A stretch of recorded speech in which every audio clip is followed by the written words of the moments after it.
buenas tardes, soy Miguel Ángel Córdoba, bienvenidos a Paréntesis Legal. Me acompañan el día de hoy Jesús Ángel Cadena Alcalá. Él es servidor público adscrito a la Escuela Judicial Electoral del Tribunal Electoral del Poder Judicial de la Federación. Y nos acompaña también Sergio Villa Ramos, que él es licenciado por la Universidad de Guadalajara, es maestrante en la Universidad de Bolonia y es expasante de la Corte Interamericana de Derechos Humanos. Bienvenidos, Sergio, Jesús. Gracias. Muchas gracias por la invitación, un gusto. Bueno, gracias a ustedes por estar acá con nosotros. Vamos a hablar mucho, de la reforma constitucional de derechos humanos del 2011, que yo tengo cierta resistencia a llamarla la reforma constitucional de 2011, porque ya tiene 10 años que es derecho vigente, y en estos 10 años han pasado varias cosas a nivel teórico, a nivel cultural y a nivel jurisprudencial, que me gustaría que ustedes desde sus puntos de vista profesionales, ¿no? Que nos compartieran un poco cuál es su perspectiva de este texto constitucional vigente desde hace 10 años. Primero, yo creo que habría que hablar del primer párrafo del artículo primero de la Constitución, que es el que regula básicamente las relaciones entre el derecho internacional y el derecho constitucional, particularmente en el ámbito de los derechos humanos, y que desde la contradicción en tesis 293/2011 es un tema espinoso por aquello de las restricciones constitucionales a los derechos humanos de fuente internacional. ¿Cómo ven ustedes desde la función judicial, desde la postura del abogado litigante, estas relaciones entre el derecho constitucional y el derecho internacional? Bueno, no sé si Sergio quiera comenzar. Maestro Cadena, si gustas tú, con todo gusto te escuchamos. Bien, mira, yo voy a ser en realidad muy breve, muy puntual sobre este tema. Yo creo que más que una reforma, tuvimos toda una transformación constitucional. Fue un auténtico cambio constitucional el que vivimos. La relación o la constitucionalización del derecho internacional de los derechos humanos pues da para debatir sobre diversos temas, sobre todo hermenéuticos y también de contenido sustantivo. Me parece que uno de los aspectos más relevantes de esta reforma es que los tratados internacionales entraron en un proceso de constitucionalización que los dota de aplicación directa. Es un tema muy importante desde el constitucionalismo contemporáneo, el poder establecer que un tratado internacional que prima facie reconozca un derecho humano adquiere dimensión constitucional y con ello vincula a la totalidad de las autoridades dentro de su ámbito de competencia a que protejan, salvaguarden y sobre todo atiendan el contenido de ese tratado internacional. Me parece que la lectura del artículo primero en su primer párrafo pues es sumamente amplia, es vasta en cuanto a que establece la inclusión del principio de no taxatividad y de elasticidad constitucional, bajo la premisa de que el proceso constitucional de reconocimiento de derechos pues no se acaba en la Constitución, sino que se conforma del derecho internacional y más aún de las interpretaciones que al efecto realice principalmente la Suprema Corte de Justicia de la Nación y la Corte Interamericana de Derechos Humanos.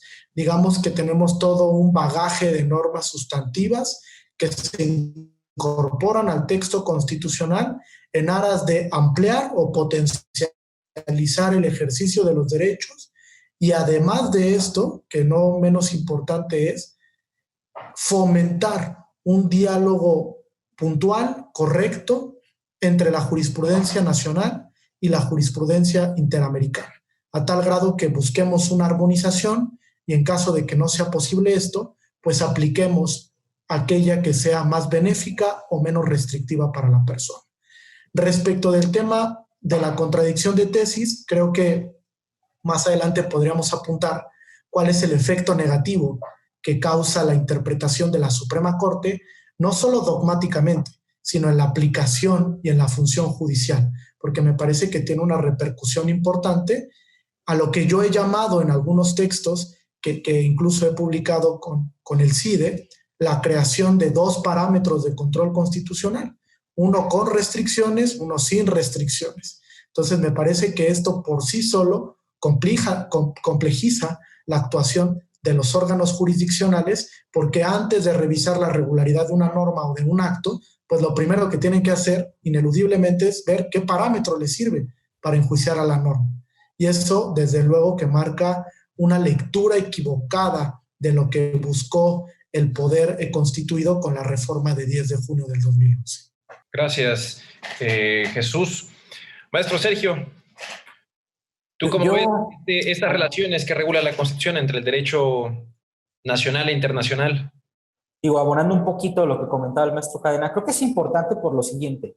Esta contradicción de tesis a la que se refería, de hecho, el maestro Cadena, tiene dos lecturas. Creo que una lectura muy restrictiva, que bueno, es la que todavía en el foro continuamos escuchando. Inclusive si nosotros vemos la conducta judicial, lo vemos con las excepciones, inclusive hay que decirlo, el Tribunal Electoral, que en mi opinión, a diferencia de lo que sucede en muchas ocasiones en la Corte o en los juzgados de distrito y los tribunales colegiados, tiene una visión mucho más amplia de lo que es todo esto.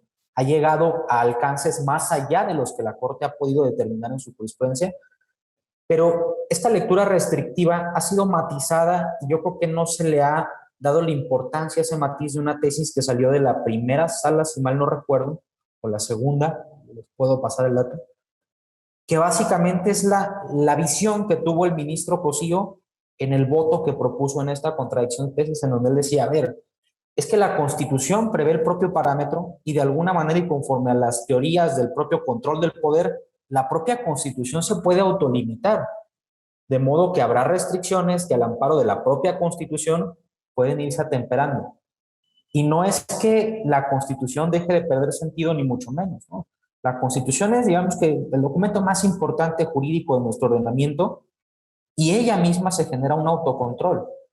Si la Constitución establece el ejercicio de un derecho en un determinado sentido y un tratado internacional de forma más amplia, aun y cuando pudiera existir una restricción constitucional, podría autolimitarse la propia restricción. Y esto lo dejaron muy puntualmente en un criterio que tiene una voz, inclusive aquí lo tengo a la mano.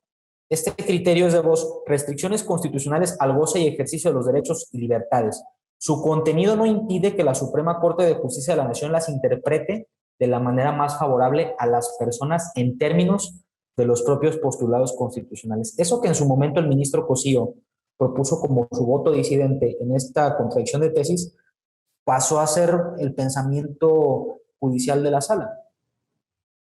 Pero aún así sigue siendo muy problemático. Es más, yo te podría decir que todavía veo resoluciones de tribunales colegiados y de juzgados de distrito en donde dicen que, bueno, hay ciertos contenidos jurídicos de orden internacional que no son vinculantes, cuando claramente lo son. O sea, hoy, 6 de mayo del 2021, te podría mandar una resolución de hace 3 semanas en donde un juzgado de distrito dijo esto. Y bueno, esto es algo impensable, ¿no? Creo que se le pierde el sentido a la reforma, no por la reforma, sino por lo que hacen los operadores. El sentido problemático de esto, este entendimiento, pues tiene que ver con cierta cultura, ¿no? Que todavía está muy enraizada de cómo interpretar la Constitución, cómo verla. Yo creo que aquí hemos escuchado, sí, yo por ejemplo he tenido la oportunidad de leer algunos materiales, en alguno me parece que el maestro Cadena por ahí compartió algo también, donde se nota cuál debería de ser el entendimiento correcto de la Constitución, no un positivismo estricto, ¿no? Podríamos atemperarlo un poco porque realmente la Constitución está para eso. O sea, son postulados muy neutros, son mandatos de optimización. No podemos creer que es una regla muy estricta porque tiene que tener cierta maleabilidad para los cambios de las eras, ¿no? De la sociedad. Yo creo que pese a los 10 años que tenemos con esta reforma en curso, nos hace todavía falta mucho entender qué es lo que realmente se buscaba.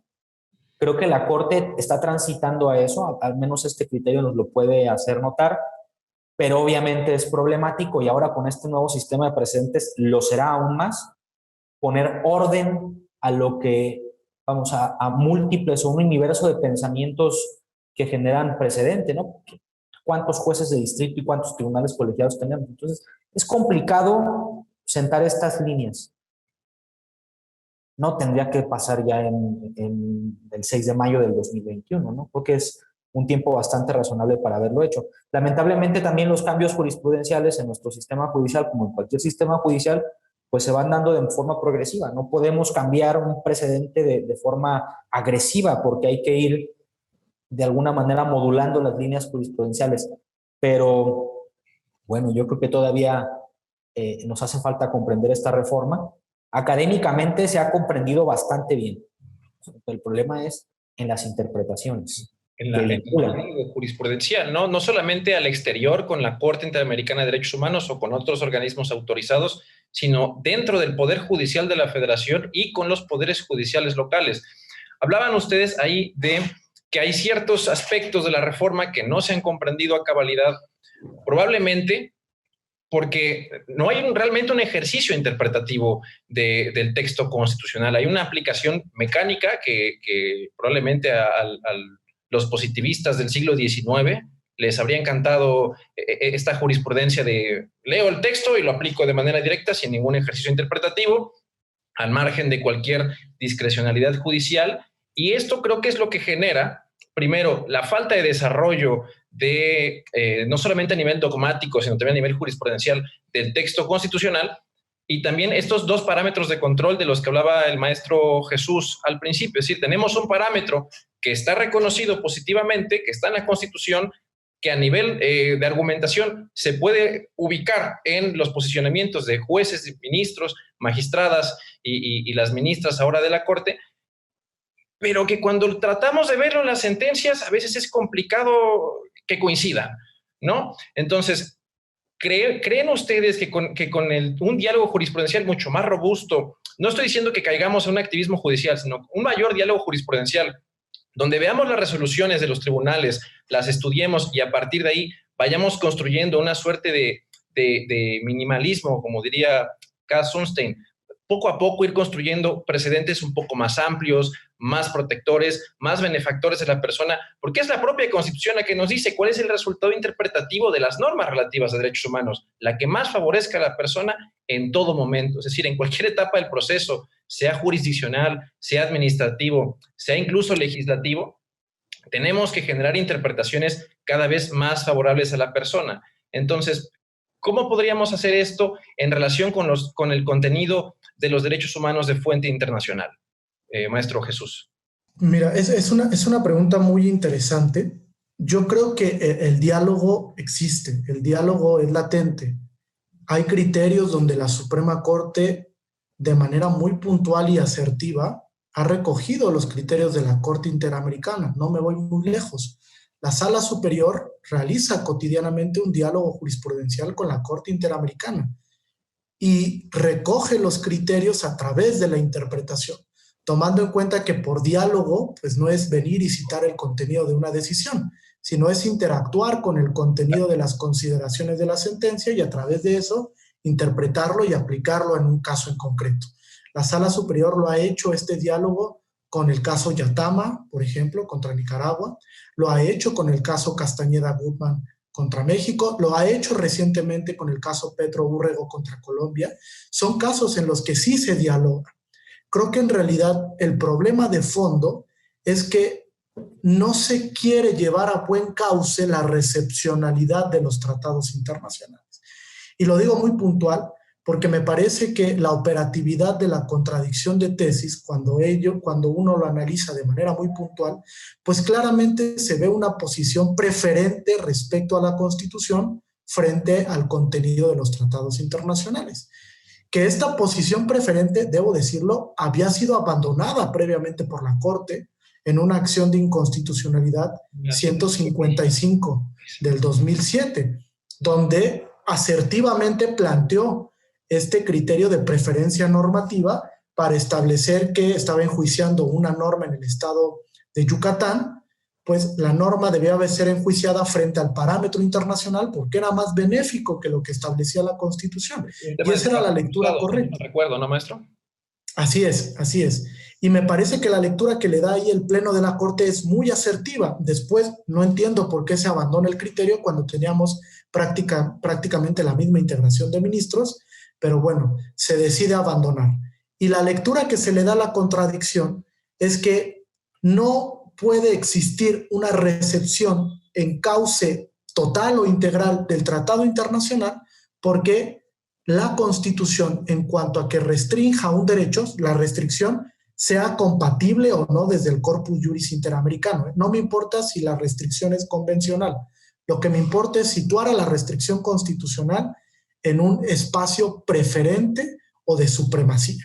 Ahí me parece que es donde tenemos la lectura equivocada.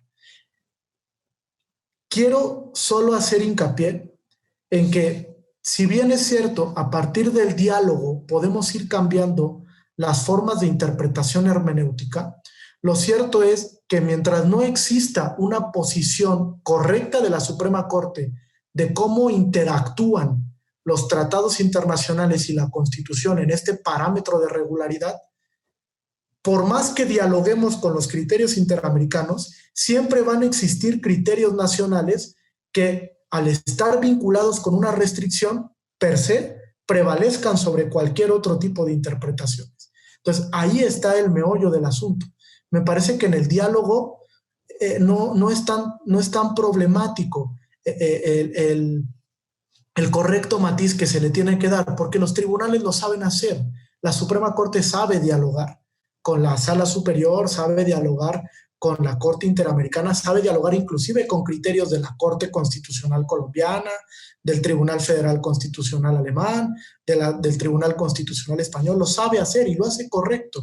Me parece que la dificultad en la operación judicial se da cuando privilegiamos per se un criterio vinculado con una restricción constitucional.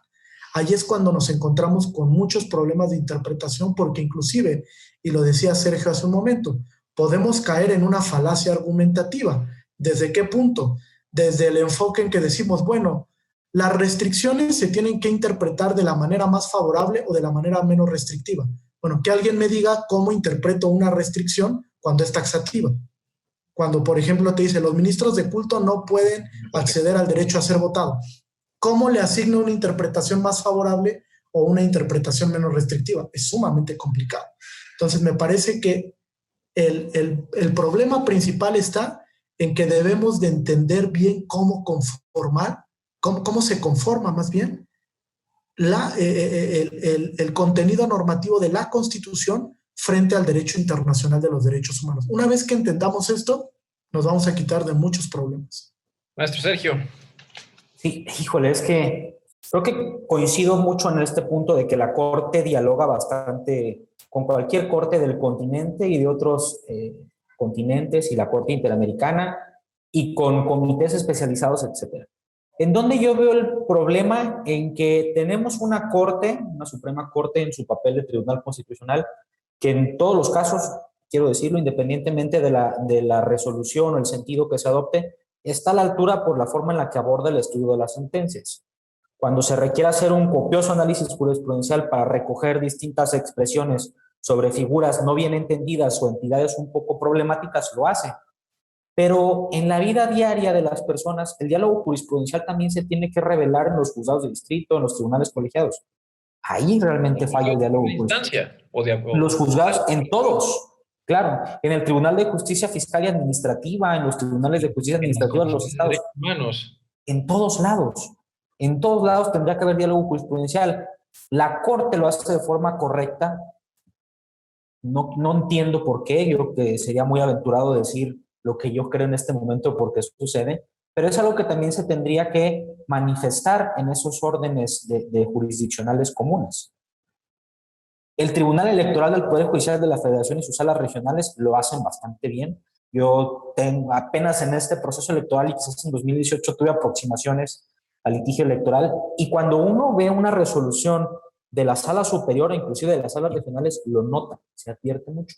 Y aquí hay algo muy interesante. Cuando dialogamos, la intención es construir algún acuerdo, construir algo, una solución, un resultado. Esa es la finalidad del diálogo. Cuando nosotros dialogamos con otras cortes, pero todos vamos a llegar a nuestra postura, porque esta es una, como decía Santiago Nino, ¿no? Es una dinámica de interacción autofrustrante. Entonces, queremos ir en este punto, en este círculo, para construir algo, pero llegamos a lo mismo. No tiene sentido, naturalmente. No hay un fin práctico, no hay un efecto útil del diálogo si no nos permitimos abrirnos a eso. Ahora, el diálogo jurisprudencial no solamente tiene que hacer con aquellas cortes que pueden vincularnos por las normas que dice que qué es lo que sí podemos tomar en cuenta. Claro que no. Hay mucho sustento jurídico para acudir a cualquier corte del continente o del mundo a estudiar algún tipo de entidad jurídica. Yo creo que aquí es en donde estamos todavía muy prematuros, al menos en las jurisdicciones regulares, juzgados de lo común, supremos tribunales de justicia, etcétera, al momento de interactuar con el derecho. Es como cuando nosotros pensamos en que allá afuera hay vida en otros planetas, ¿no? Y decimos, no, es que somos los humanos, es lo que conocemos y es lo que hay. Pues no lo sé. Quizás allá afuera hay otro mundo, otro entendimiento del universo. Y sucede lo mismo con las cortes y con las figuras jurídicas. Allá afuera hay otro entendimiento, quizás más avanzado, quizás más restrictivo, pero el poder interactuar con él nos permite alcanzar algún resultado. Y de eso se trata. Además, la jurisprudencia de la Corte Interamericana, con la que sí se nota que se interactúa bien o mal, pero se hace, toca aspectos, digamos que muy generales, porque de eso se trata. La Corte Interamericana en su función jurisdiccional es lo que hace, establece pautas, líneas, guías generales. Muy generales, ¿no? Así es la jurisprudencia de los tribunales Porque internacionales. así son sus casos también, o sea, conoce solamente de un número muy limitado de casos de lo que le manda la comisión y sobre eso tiene que generar grandes líneas jurisprudenciales. Perdóname que te interrumpa, Sergio, pero eso que dices es muy importante. El diálogo que vamos a construir o que tenemos que construir con estos tribunales tiene que tomar en consideración estas particularidades de su jurisdicción. Con la Corte Interamericana vamos a dialogar, pero sobre grandes trazos jurisprudenciales. Mientras que, por ejemplo, como decía Jesús, bueno, con el Tribunal Constitucional Español, con el Tribunal Colombiano o con el Juzgado Municipal de, no sé, de Boca del Río, ¿no? Si vamos a tener un diálogo jurisprudencial, que tome en consideración aspectos puntuales de su jurisdicción, ¿no? Que en grandes casos, un número muy selecto, ¿no? Y sobre temas muy específicos que le interesan también a la Corte pronunciarse, pero en otros casos no va a ser así, ¿no? Alguien me decía, me preguntaba, oye, ¿hay algún caso de la Corte Interamericana en donde la Corte Interamericana analice si un determinado impuesto es correcto o no? Le digo, es que no está diseñada para eso la Corte Interamericana. Pero un diálogo jurisprudencial permitiría ir a todas las cortes del continente interamericano, que tienen, digamos que una línea de pensamiento muy similar porque hay mucha compatibilidad sociológica, cultural, histórica, y podríamos acotarlo de esa forma, ¿sabes? En donde sí habría pronunciamientos muy puntuales sobre lo que sucede con un tributo. Exacto. O con un procedimiento disciplinario, etcétera. Yo creo que tenemos que ser un poquito más conscientes de ello en los tribunales. Creo que también en la práctica de litigio, porque a fin de cuentas, ¿con qué resuelven los tribunales? Pues con lo que nosotros vamos proponiendo. Ellos verifican si se puede o no se puede instrumentar algo. Entonces es algo que nos involucra a todos, pero es ahí en donde yo creo que también tenemos que ser un poco más robustos al momento de hablar de diálogo jurisprudencial, sin creer que eso implica no tomar en cuenta nuestras resoluciones o dejar de restarle importancia a nuestro sistema jurídico, no. O sea, también tenemos que entender que no se trata de sustituir nuestros precedentes o nuestro sistema jurídico jurisprudencial por todo lo de allá, no. Se trata de tener estas guías y poco a poco instrumentarlos de modo que algún día ya no lo necesitemos, como sucede, por ejemplo, con la Corte Constitucional Colombiana, que en muchos casos su jurisprudencia es mucho más avanzada, mucho más protectora y relevante que la de la propia Corte Interamericana, ¿no? Entonces, yo creo que a eso es a lo que tendríamos que aspirar. ¿Complicado? Pues desde luego. Claro que es complicado. Aprovecho esto que mencionas para que no sea una plática solamente de lo que ya pasó, sino también de lo que viene. Esta nueva cultura jurídica que se nos viene con el tema de los precedentes judiciales, que como apuntaban ustedes, va a ser el precedente del juzgado de distrito, va a ser el precedente del tribunal colegiado, ¿no? Del tribunal electoral, ¿no? De las salas y de las salas regionales y de la sala superior y de las salas y del pleno de la Suprema Corte. Este hecho de que ahora tengamos precedentes en lugar de tesis jurisprudenciales, como veníamos desde tiempos de la primera época del Seminario Judicial de la Federación, ¿creen que nos vaya a beneficiar para hacer estos diálogos jurisprudenciales, no solamente internacionales, sino también nacionales? Porque ya no vamos a estar limitados o ya no vamos a poder tomar la salida fácil de solamente leer la tesis, la tesis aislada o la tesis de jurisprudencia, sino también vamos a tener que revisar con mucho detalle la base fáctica de las sentencias, de las ejecutorias, y analizar y saber distinguir también la ratio decidendi de los obiter dictum. Entonces, esta nueva cultura jurídica, judicial, que se viene con esta reforma que da inicio a la 11ª época, debería ayudarnos, ¿no? Debería empujarnos hacia nuevos desarrollos teóricos, dogmáticos y jurisprudenciales. ¿Tú qué opinas, Jesús? Sí, bueno, creo que es una interesante reflexión. La verdad es que yo veo puntos de inflexión a favor y en contra de esta reforma. Creo que es una reforma inacabada hasta cierto punto y que va a traer muchos problemas a la hora de la aplicación de los precedentes. Y voy a poner un ejemplo de esto. La reforma que se hace, principalmente dentro del contenido del artículo 94 de la Constitución Federal, establece que un precedente, por ejemplo, será vinculante de la Suprema Corte siempre y cuando en pleno alcance una mayoría de 8 votos y en sala alcance una mayoría de 4 votos. Luego, entonces, ¿qué pasa cuando no se alcanza esta mayoría? ¿Cuál es el efecto del precedente? El precedente pierde vinculatoriedad a pesar de que venga de la Suprema Corte. El precedente se tiene que entregar como un criterio meramente orientador, o cómo es que se va a dar la recepción respecto de los demás órganos del Poder Judicial Federal y de los poderes judiciales a nivel local respecto de ese criterio emitido por nuestro máximo tribunal.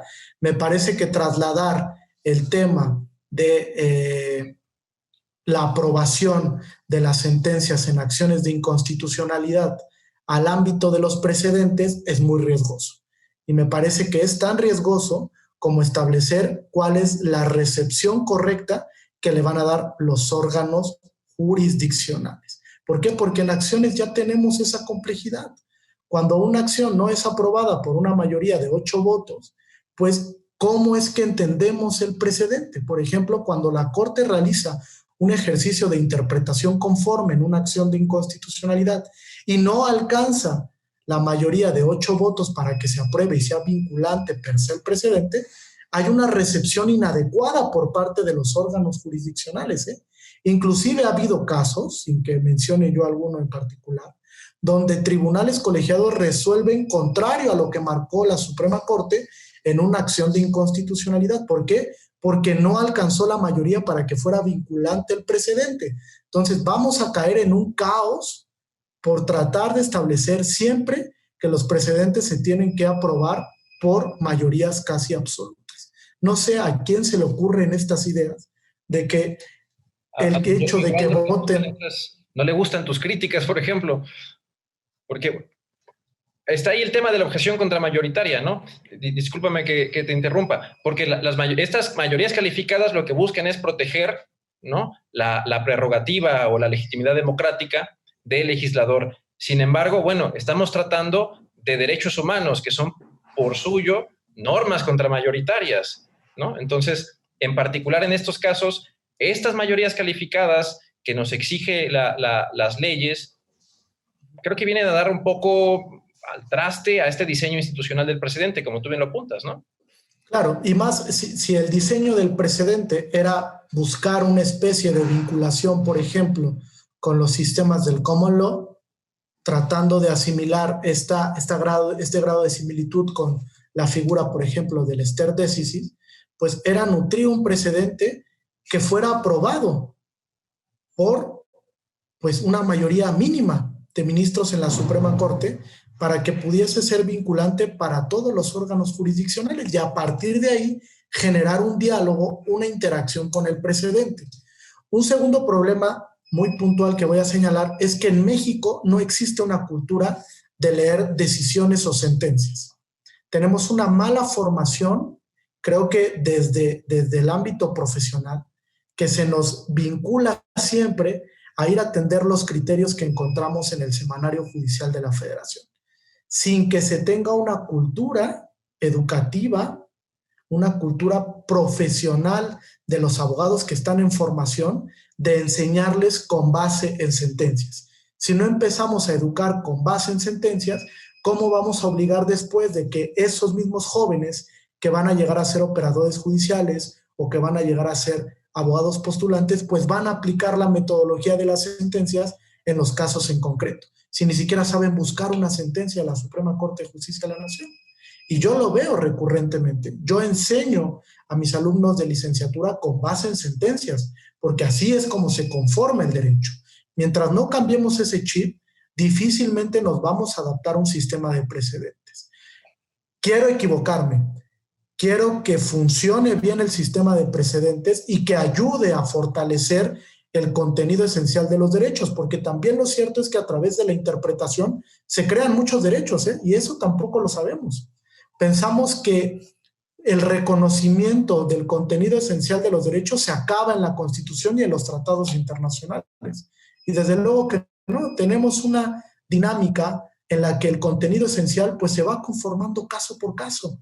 Inclusive la Corte crea o ha creado nuevos derechos a través de la jurisprudencia. Por ejemplo, el tema del derecho a una vida independiente para las personas con discapacidad, el libre desarrollo de la personalidad, que es un derecho también no enumerado. Hay muchos ejemplos donde se han creado nuevos derechos, pero si no tenemos la cultura de acercarnos a las decisiones y leer la parte considerativa de la resolución, pues difícilmente vamos a poder traer a contexto esos precedentes para los casos en concreto. Yo sí veo un problema de cultura jurídica que va a dificultar mucho el sistema de precedentes en el sistema jurídico mexicano. Muchas gracias, Jesús. Maestro Sergio, ¿tú cómo lo ves? Hay una jurisprudencia muy interesante de segunda sala que habla de qué tienen que hacer los jueces de distrito y los tribunales colegiados cuando se les invoca un precedente que no tiene la fuerza de la jurisprudencia en términos de lo que dice la ley de amparo. Palabras más, palabras menos, dice que al invocarse un precedente o una tesis aislada de otro tribunal o de la propia corte, el operador jurídico al que se le presenta, juzgado de distrito o tribunal colegiado, tiene que exponer las razones por las cuales se aparta de eso que se está estableciendo en el criterio. Porque es, digamos que es la salida más simplona que tiene un tribunal o un juzgado, su titular, al decir es que no encuadra dentro de los supuestos que me obligan para decir que es jurisprudencia, etcétera, y por lo tanto no lo tomo en cuenta. Creo que es una salida sumamente simplona. Creo que mucho dice de la poca capacidad argumentativa que puede no tener el órgano ante el que se presenta y que así de forma muy sencilla, muy simple, evade el estudio del documento. Realmente el sistema de precedentes ha tenido ciertas como que notas o de su existencia dentro de nuestro sistema jurídico desde hace mucho tiempo. La reforma, ¿qué es lo que busca? Pues obligar que se lleve a cabo de esa manera, que transitemos a ese sistema. Pero obviamente es complicadísimo, ahora te lo comento yo desde el ámbito del litigio, va a ser sumamente complicado poder explicarle a operadores de justicia cómo tienen que interactuar con ellos cuando tienen estas ideas tan estrictas de cómo tienen que seguir los precedentes. Quiero ponerte otro ejemplo. Los jueces de distrito y tribunales colegiados tienen salidas para no aplicar las propias jurisprudencias de la Corte. Cuando razonan, cuando pueden exponer por qué son limitativas. Y ya tuvimos un caso sobre esto. En algún momento un tribunal colegiado inaplicó el artículo 123 en su fracción B, de una jurisprudencia de la Corte. Ahorita lo pensamos y es muy extraño, pero un tribunal colegiado lo hizo en el Estado de México, segundo circuito. Un tema relacionado con agentes del Ministerio Público. Cualquier magistrado, magistrada, juez, jueza, diría es que si no sigo jurisprudencia de la Corte puedo incurrir en una responsabilidad administrativa. Si vemos los criterios disciplinarios del Consejo de la Judicatura Federal, el Consejo dice, bueno, es que no seguir una jurisprudencia de la Corte inclusive no necesariamente supone una responsabilidad administrativa. Hay una línea bajo la cual podrían ellos interactuar con esos criterios y hacer algo distinto, porque tampoco podemos privar al derecho de esta evolución progresiva, espontánea, natural que tiene que haber. Para eso es el sistema de precedentes, para que pueda el derecho evolucionar y no privarse de su propio contenido. Lo hemos visto con estos temas relacionados con la reforma del 2011. Hay tantos temas a los que se les ha privado de un efecto útil por una comprensión inadecuada de cuándo obligan los precedentes, cuándo pueden ir más allá y cuándo no. Este tema del contenido de las sentencias Yo he interactuado con él, yo te lo puedo decir, desde que inicié mi ejercicio profesional, era casi como la norma, ¿no? Ver la jurisprudencia y ahí el texto te dice lo que se tiene que hacer, cómo es o cómo no es. Cuando tú ves la base fáctica del precedente donde viene, te das cuenta de que es algo totalmente distinto. O que al momento de adaptarlo a un caso concreto se tienen que cumplir un montón de cosas que pueden no encuadrar con el caso que tú tienes. El sistema de precedentes, ya hablando de la formación jurídica de las y los abogados, supone que nosotros tomemos otro tipo de actividades de estudio mucho más serias, de alguna manera más complejas conforme a lo que nosotros veníamos haciendo. Tenemos que tener más seriedad al usarlo. Sí, esto va a ser no tan así, pero quiero hablar del sistema anglosajón, ¿no? Vamos a tener que estudiar la base de los precedentes y hacer estas comparativas con nuestros casos concretos. No nada más es decir, bueno, la jurisprudencia dice que aquí me pueden dar una licencia de giro. Hay que ver la base, cuándo sí o cuándo no. Claro, imagínate el grueso de las y los abogados que ya están en el ejercicio profesional y que tendrían que adaptarse a estos nuevos modelos. Ahora pensemos en los que vienen. Va a ser muy complicado. Y los que ya estamos, ¿no? Los que ya estamos, claro. Algunos, digo, yo te lo comento, a mí en lo personal sí he tenido una formación del uso del sistema de precedentes, pero porque es mucho de lo que se hace cuando interactúas con las jurisprudencias de la Corte Interamericana. Es muy común ver cómo están estructurados los requisitos, ver la base fáctica, cuándo sí, cuándo no. Pero bueno, esto no es como que la norma en el ejercicio profesional. Lo preocupante va a ser en los tribunales, porque yo recuerdo que cuando comenzamos a operar con la reforma del 2011, Derechos Humanos y Amparo, en muchas ocasiones había precedentes sumamente extraños y delicados, peligrosos inclusive, y pues fue un periodo ¿cómo le llaman estas curvas de aprendizaje? Hay que estar pendientes de la curva de aprendizaje de todo esto. No dure tanto tampoco. Yo te puedo decir que todavía hay curva de aprendizaje en muchos temas de la reforma del 2011. Vamos a ver qué pasa con esto. Yo creo que ese va a ser el periodo complicado, la curva de aprendizaje, tanto para nosotros como para o sea, la propia judicatura, ¿no? Totalmente.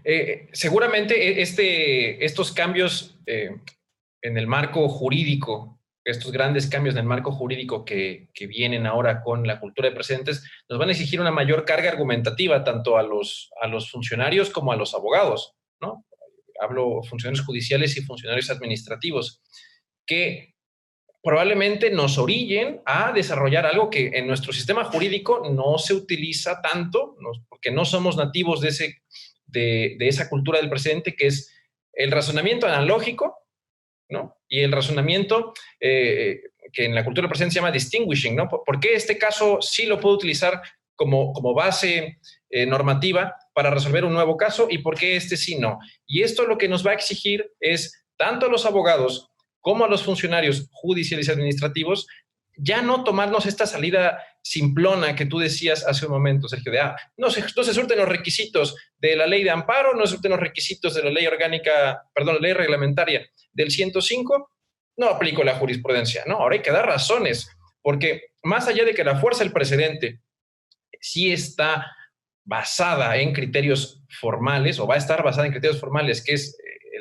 la aprobación con mayoría calificada en las salas y en el pleno, los presidentes de la Suprema Corte tienen un valor que no los podemos desechar solamente porque no se surte el requisito de la ley de amparo o de la ley la ley reglamentaria del artículo 105. Es decir, imaginémonos un sistema jurídico donde la Suprema Corte sostiene un criterio, pero como no reúne la mayoría calificada, pues está muy bien lo que dice la Corte, yo voy a decir otra cosa, ¿no? Entonces, esto haría falta entonces que desde la Suprema Corte, desde el Pleno y de las salas y también del Tribunal Electoral, pero particularmente de la Sala Superior, hubiese esta jurisprudencia con tendencia unificadora, ¿no? Y eso exige tanto una labor de los ministros y de los magistrados, como de las magistradas también, de las ministras, por supuesto, como también de los abogados. Y en ese sentido, pensar en que es un problema de teoría del derecho, es un problema de dogmática, es un problema únicamente de los jueces, de práctica judicial. ¿Tú cómo ves este tema, Jesús? Bastante complejo. La verdad es que yo veo varios vestigios que se van a tener que ir rompiendo, pero que sin lugar a dudar, pues nos va a costar mucho trabajo irnos adaptando. Hace un momento me faltó comentar también que hay que esperar la recepción de la reforma constitucional en la ley de amparo.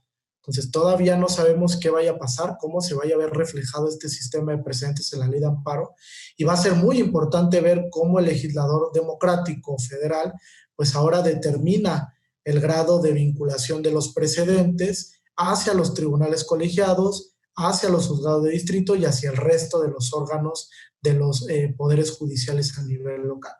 Ahora, yo sí veo un tema algo escabroso respecto a los precedentes unificadores. ¿Por qué? Porque si bien es cierto que el precedente es vinculante, hace un momento dieron un apunte muy correcto.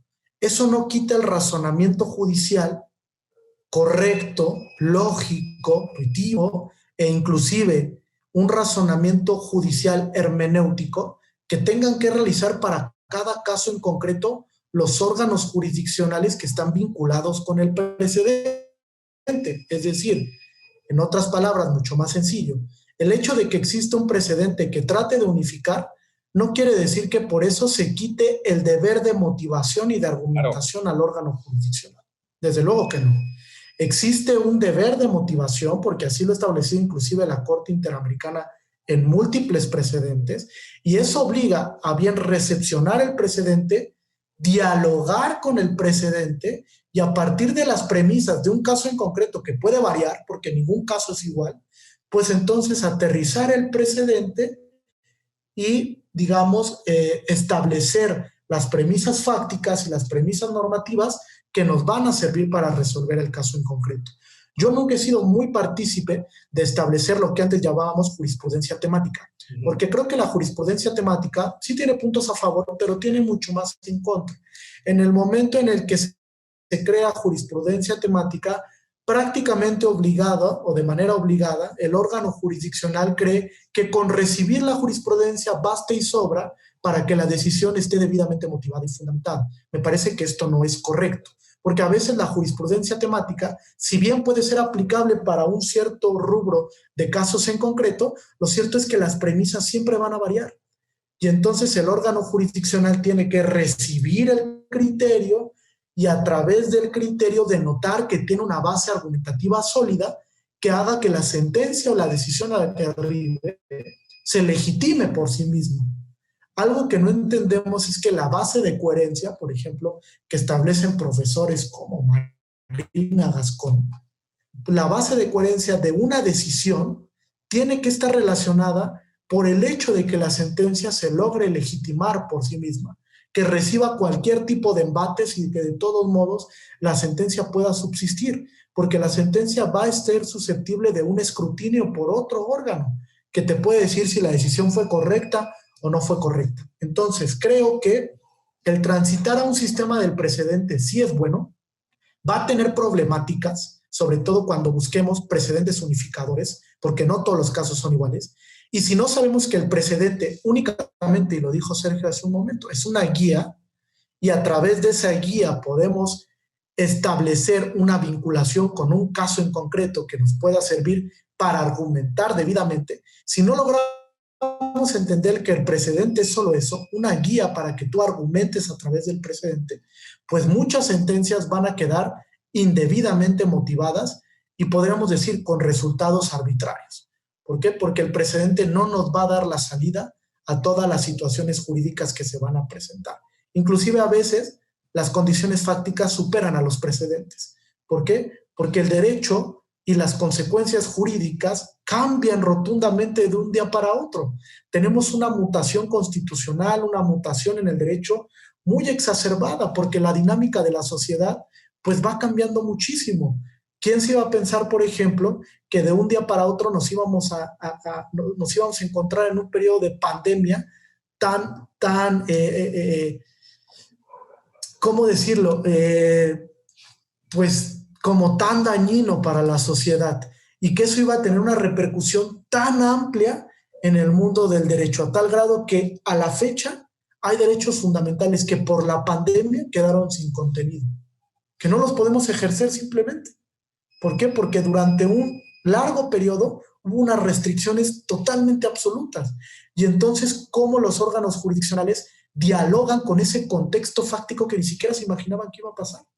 Entonces, me parece que sí es muy complicado el tema, porque inclusive va a haber elementos fácticos que superen a los precedentes y que los órganos jurisdiccionales deban de atender a cada caso en concreto. No hay que olvidar muy puntualmente que el precedente solo es una guía de cómo debemos argumentar y no nos va a dar la respuesta para todo. Eso que apuntas, eso es muy importante. Y antes de darle la palabra a Sergio, sí me gustaría resaltar esto. Uno de los grandes problemas de la jurisprudencia en nuestro país es que la entendemos, o sea, las tesis jurisprudenciales que conocíamos hasta ahora, como si fueran normas generales y abstractas, cuando son todo menos normas generales y abstractas. Son normas que vienen de hechos muy concretos, de contextos procesales muy específicos, con bases fácticas muy bien determinadas, y que por lo tanto no se pueden aplicar como si fuera una disposición general, llámale constitución, ley, reglamento, acuerdo general, etcétera, etcétera. Todas con diferentes niveles de abstracción, pero que finalmente es una norma general. Los precedentes y las tesis jurisprudenciales vienen de procesos judiciales, ¿no? Y en ese sentido traen hechos, vienen con hechos. Y hacer esta distinción y tener esto muy claro al momento de que empecemos a aplicar los precedentes va a ser crucial para poder, para que tenga éxito, ¿no? Sergio, ¿tú qué opinas al respecto? Mira, esto bueno, no se reunió la votación y por lo tanto no vincula el criterio aunque sea de la Corte y por lo tanto no lo sigo. Sería positivo si nosotros viéramos que el tribunal colegiado lo hace, pero para buscar una amplia protección de algún aspecto o una menor restricción. O sea, si lo hicieran para beneficio de las personas. La realidad es que no lo hacen de ese modo. Yo siempre he tenido un pensamiento, y esto es hablando en materia de amparo, me refiero a los jueces de amparo que operan más con estos contenidos. Desde el momento en que los programan a las juezas, los jueces, magistrados, magistradas, para estudiar de forma oficiosa las causas de improcedencia, los están programando para buscar cómo decirle no al gobernado en vez de cómo decirle sí. Yo creo que si en este diseño en el que pueden no ser vinculantes, ellos se apartaran de lo que dice la Corte, pero para hacer un beneficio, bueno, no había problema alguno, al contrario, se continúa de alguna manera respetando el principio que debe haber al momento de juzgar, ¿no? Para beneficio. Lo que vemos es otra cosa. Ahora, y esto también quiero ejemplificarlo de la siguiente manera. Hay un tema que tiene que ver con la suspensión de amparo que se resolvió en 2015, es decir, hace 6 años, que tiene que ver con la posibilidad de conceder la suspensión con efectos restitutorios. Yo te puedo decir que hoy en día todavía hay jueces de distrito, juezas y tribunales colegiados que niegan las suspensiones porque dicen que la suspensión da un efecto de carácter restitutivo, pese a que la Corte y de manera sumamente reiterada ya dijo que se puede conceder. Entonces, si con temas así de simples, así de claros, con precedentes de la Corte, ya jurisprudencias reiteradas en un montón de temas, vemos que están teniendo problemas para aplicarlos porque no entienden bien cuáles son los límites, porque leen el texto de una jurisprudencia pero no ven la sentencia, en donde vienen los matices, cuándo sí, cuándo no, cuál es el punto límite para todo esto. Ahora imagínate en este sistema de precedentes. O sea, va a ser complicado y lamentablemente en donde no tendría que suceder. Son los peritos, ¿no? Te voy a poner un ejemplo también de todo esto. Yo estaba viendo una audiencia de la Audiencia Nacional en donde el juez Pedro Marchena se molesta y le dice a un abogado que le parece un insulto para la Audiencia Nacional que le esté diciendo cómo tiene que interpretar la Constitución y que le lleve a un perito para decirle cómo tiene que interpretar la Constitución española. Nosotros lo sabemos y somos los que mejor lo tienen que hacer. Esto parecería que no les mueve en muchos órganos jurisdiccionales en nuestro país, en muchos circuitos. Como que no les mueve el decir, yo tendría que emitir una resolución lo suficientemente fuerte, como comentaba Jesús, como para que resista los embates de las siguientes instancias y que resista cualquier tipo de diálogo, cualquier tipo de crítica, inclusive fuera de lo que es la propia judicatura, el ejercicio político de lo que es esto, ¿no? Hay muchos juzgados de distrito que, pese a todo eso, emiten sentencias que es muy anticipable saber que van a caerse en algún tribunal por el contenido de lo que se está diciendo. y aún así lo hacen de ese modo. No sé cuál sea el motivo.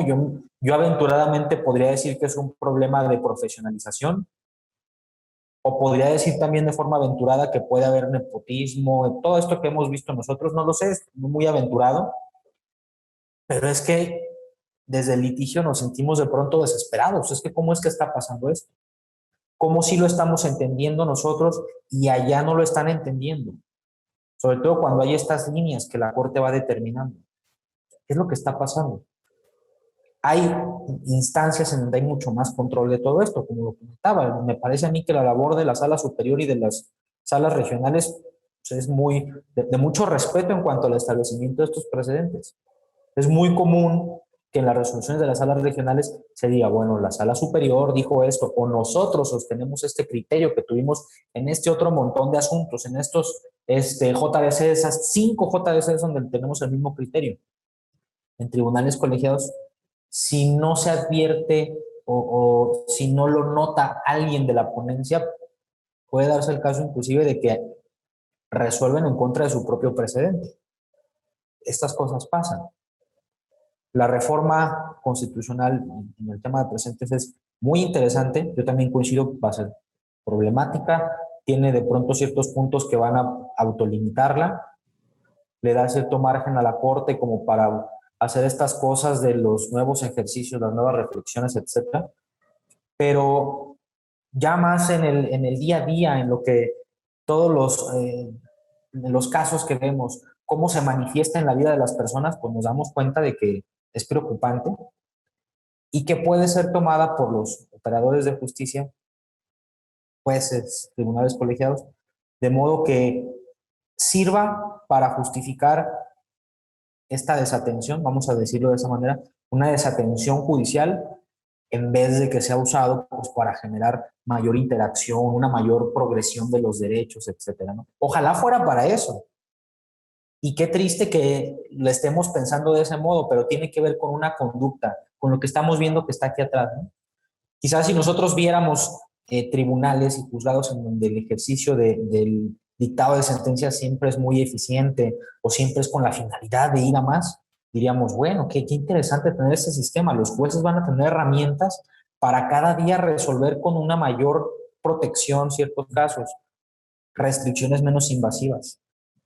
Pero no en todos los juzgados de la República tenemos jueces Gómez Fierro, pues esa es una realidad. Es algo que pasa.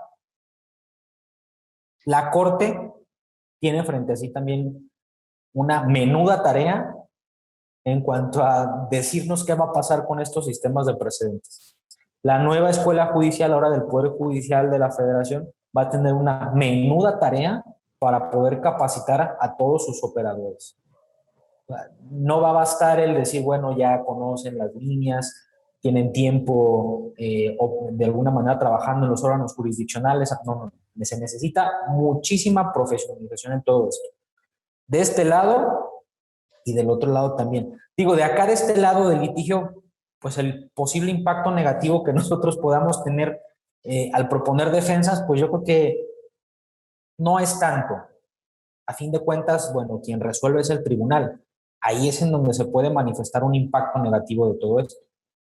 Gracias, Sergio. Y un último tema, una última reflexión, tratando ya de unificar los temas que nos han ocupado, el diálogo entre la jurisprudencia internacional y la jurisprudencia nacional en materia de derechos humanos con los precedentes. ¿Cómo va a impactar esto en la función administrativa, en la función formalmente administrativa y en la función formalmente administrativa, pero materialmente jurisdiccional, ¿no? Todo esto se va a relacionar con el control difuso. Si es un tema que ya de por sí venía siendo problemático, ¿cómo va a ser ahora con los precedentes? A 10 años de distancia, ¿estamos mejor, peor, igual que cuando empezamos con este tema del control difuso? ¿Ustedes cómo, desde sus perspectivas profesionales, cómo lo ven? Híjole, yo creo que ese terreno tiene más claroscuros, ¿no? Sobre todo más oscuros que claros. Creo que si tenemos un problema del precedente en el Poder Judicial Federal y de la recepción del precedente, Ahora imagínense cómo está la recepción en los poderes judiciales locales y frente a las autoridades administrativas. Me parece que es muy complicado el tema. Ahora, yo veo varias problemáticas que creo que no se atendieron y creo que difícilmente se van a atender en la recepción de la reforma constitucional en la ley de amparo. Primero, ¿cómo se vincula el precedente nacional con el quehacer de las autoridades administrativas o del resto de las autoridades a nivel nacional? Siempre ha sido una problemática sin resolver, una problemática que no ha encontrado respuesta de cómo es que el precedente se puede vincular al quehacer administrativo. Lo cierto es que lo que existía previamente era que la jurisprudencia solo es vinculante para los órganos judiciales. Los órganos administrativos salen fuera del control y del matiz que te puede ofrecer un criterio jurisprudencial. Me parece que va a ser la misma recepción ahora con el sistema del precedente.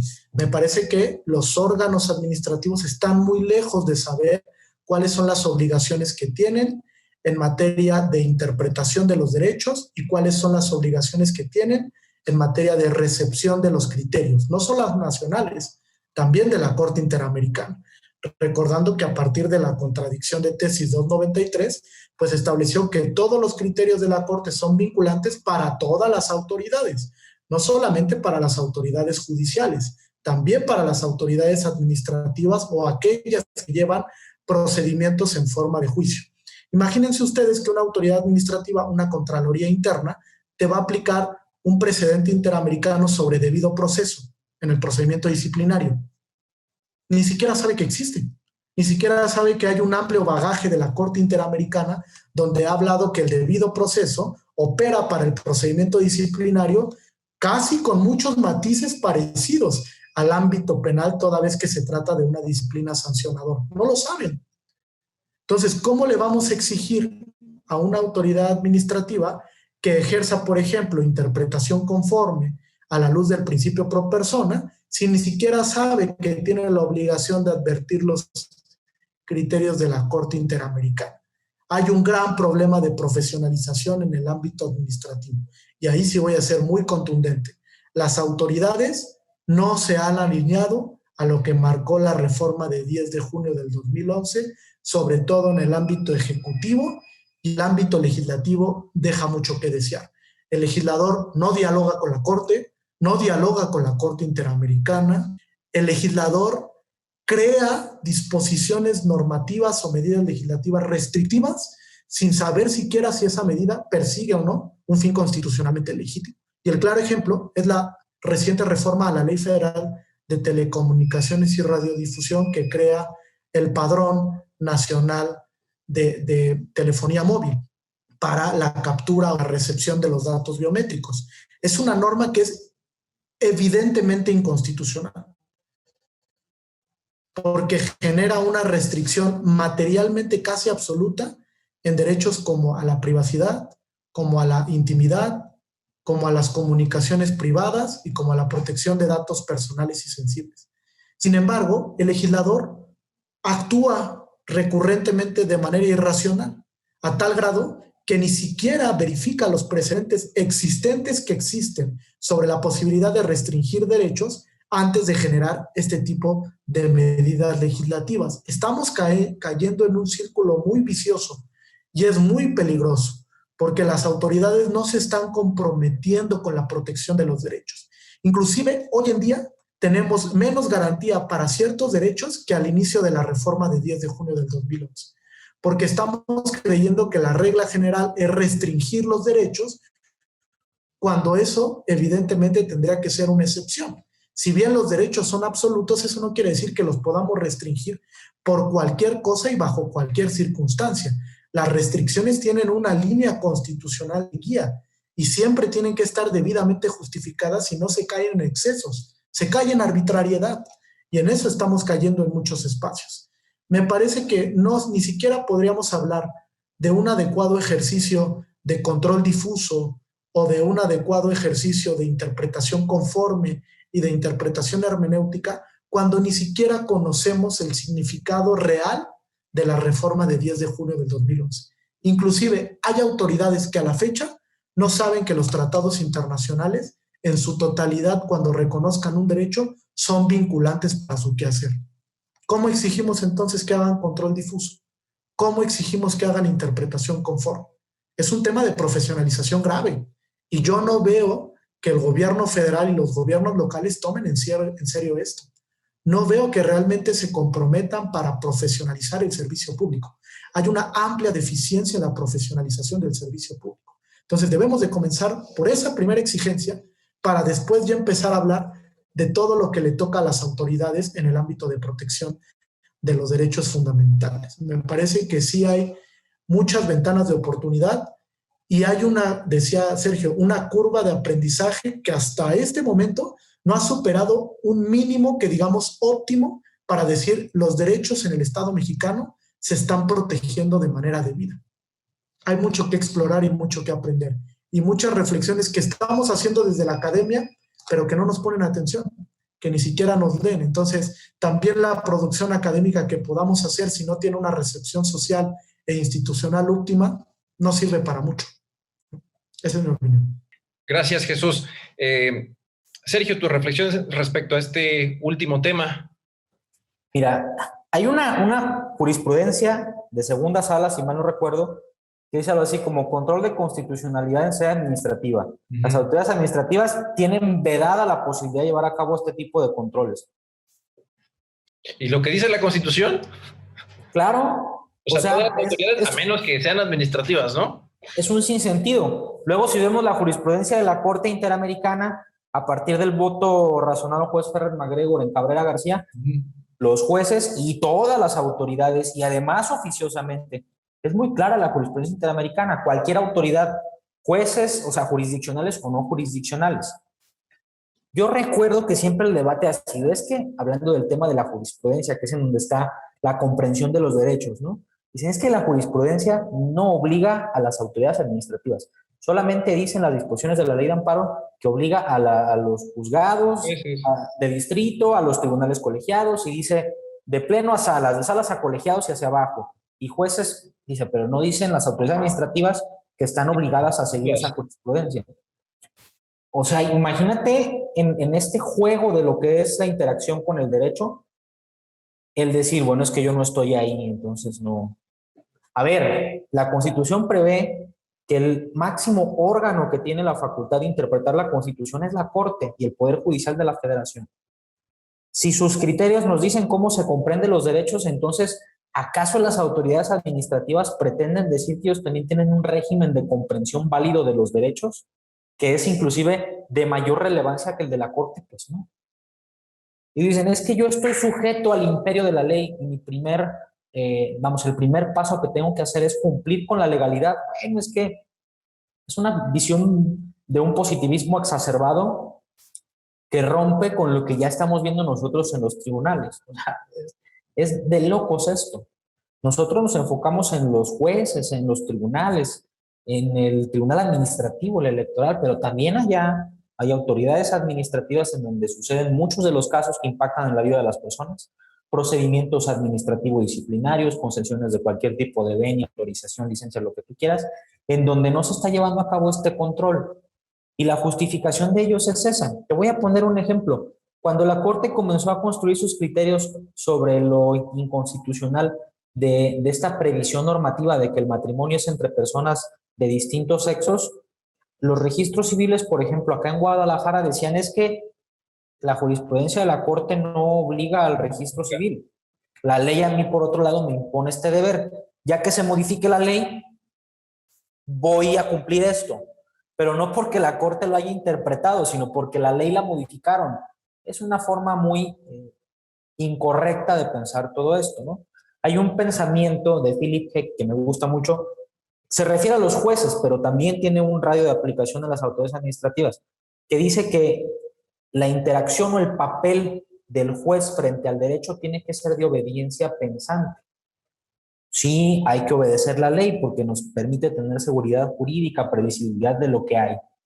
Pero eso no significa que vamos a obedecer la rajatabla y sin pensar en los casos en los que la ley pueda decir una tremenda barbaridad.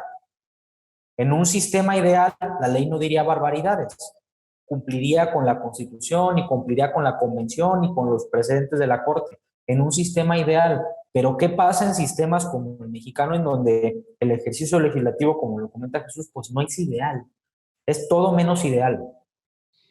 Para eso son estas pautas, eso es lo que necesitamos. Pero también qué absurdo sería entonces decir, bueno, es que tenemos que estandarizar todo en normas, y si las normas no lo dicen, pues vamos modificando todo el orden jurídico para que ya existan las previsiones. No, bueno, si nosotros nos esperamos a eso, y además no es el sistema correcto, o sea, la ley, el derecho, mejor dicho, no está configurado para eso. Ya no somos, o sea, no vivimos en un sistema de la Alemania nazi para justificar este tipo de cosas porque la ley lo dice, como sucedía en ese entonces. Pues yo creo que no es así. Entonces, bueno, esta es otra parte del problema, las autoridades administrativas en el control de convencionalidad y constitucionalidad. Para nosotros es muy sencillo, pues porque ya vimos en dónde están los precedentes, los conocemos, pero esto que está pasando con las autoridades administrativas tiene un impacto también en la vida de las personas, y muy negativo, porque la autoridad dice, es que la norma me impide decir esto, o me impide reconocer esto, y aunque exista un precedente que dice que tengo que reconocértelo, bueno, pues sigue la cadena impugnativa, y ya que llegues a la instancia que puede resolverlo, ahora sí ya me dices. Ahora sí. ¿Cómo podría remediarse esto? Y esto también es muy interesante, con la posibilidad de que nuestras cortes comiencen a emitir más sentencias de carácter estructural, que vean cómo están regresando causas con las mismas cosas a las cortes, y que las cortes ya digan, oye, ¿sabes qué? Voy a combinar a un montón de autoridades, aunque no sean parte de todo esto, para que lleven a cabo las modificaciones pertinentes para que no estemos regresando a lo mismo. Que si se determina la inconstitucionalidad de una norma en un tribunal colegiado, pudiera el tribunal colegiado en determinado momento decir, oye, están regresando muchas causas. En la siguiente sentencia vamos a establecer otro tipo de medidas también, como concesión del amparo, para obligarlos a hacer algo, porque no están modificando la ley o los reglamentos, no están modificando sus criterios administrativos en determinada entidad del ayuntamiento, del municipio que tú quieras. Hay forma de hacerlo. ¿De qué se trata esto? Pues no es un tema, yo creo que de normas, es un tema de voluntad, ¿no? Realmente es un tema de voluntad judicial, herramientas tienen para hacerlo, y yo creo que sería muy importante, porque así también se puede de alguna manera despresurizar el sistema de justicia, porque pues, también es una realidad. Los tribunales están hasta el hastío de causas que son similares, y eso impide que se le pueda dar la debida lectura a temas que sí son importantes y sí tendrían que estar judicializados, frente a un montón de asuntos que ya no tendrían que estar retornando a los tribunales. También es uno de los retos de todo esto, y no hemos dado respuesta, y seguirá, creo yo, un buen tiempo sin tener respuesta. Gracias, Sergio. Bueno, pues creo que todos los apuntes, todas sus observaciones, y mira, empezamos hablando del artículo primero y acabamos hablando de temas muy puntuales de problemas en la impartición de justicia. Y entonces creo que lo que nos queda como conclusión, como moraleja, es que si seguimos analizando, y aún así una plática, digamos, tan informal, si quieres, o si quieren, podemos encontrar deficiencias y áreas de oportunidad en la impartición de justicia, no solamente a grandes escalas, a nivel pleno de la Corte, a nivel sala superior, sino es algo que permea desde los estratos más altos de la jurisdicción hasta los más bajos, hasta donde están los problemas cotidianos de todas las personas, no los grandes problemas constitucionales, sino los problemas cotidianos del derecho. Creo que el gran reto que tenemos ahora es que con este rigor que ustedes han ejercido ahora en el análisis de preceptos tan puntuales como el artículo primero o el artículo 94 de la Constitución, bueno, sigamos haciéndolo, no solamente con la Constitución, sino con cualquier instrumento normativo que tengamos enfrente y que represente un reto o que represente un problema para la justicia y para los derechos de las personas. Porque creo que todos estamos de acuerdo en que nuestra función como abogados, ya sea del lado del justiciable o de los justiciables, o del lado de la función pública, pues es proteger los derechos de las personas, ¿no? La función del abogado, de los abogados y de las abogadas, es esa, proteger a las personas. Y creo que con esos apuntes que ustedes han hecho, nos llevamos muy buenas conclusiones, nos llevamos muy buenos apuntes para seguir reflexionando, no solamente respecto a lo que ya pasó, que es junio de 2011, sino respecto a lo que viene ahora, que es el tema de los precedentes, la reforma judicial que provocó la inauguración de la 11ª época y que, bueno, pues tenemos un enorme reto por delante y en términos generales y retos muy específicos por cuanto a los temas que hemos abordado, ¿no? Respecto a la aplicación de los precedentes, a la comprensión del parámetro de regularidad constitucional, el tema de cómo impacta la jurisprudencia en la función administrativa y en el razonamiento jurídico, ¿no? De todos los operadores, tanto en la judicatura como en la función administrativa, como en la abogacía. No me queda más que agradecerles a ambos, Jesús y Sergio, por su tiempo, por sus atinadas reflexiones y bueno, espero verlos muy pronto nuevamente. Muchísimas gracias a los dos. Muchas gracias, muchas gracias. Un gusto, Sergio, poder compartir la mesa. Gracias, igualmente, y bueno, que estén muy bien. Muchísimas gracias. Gracias, gracias.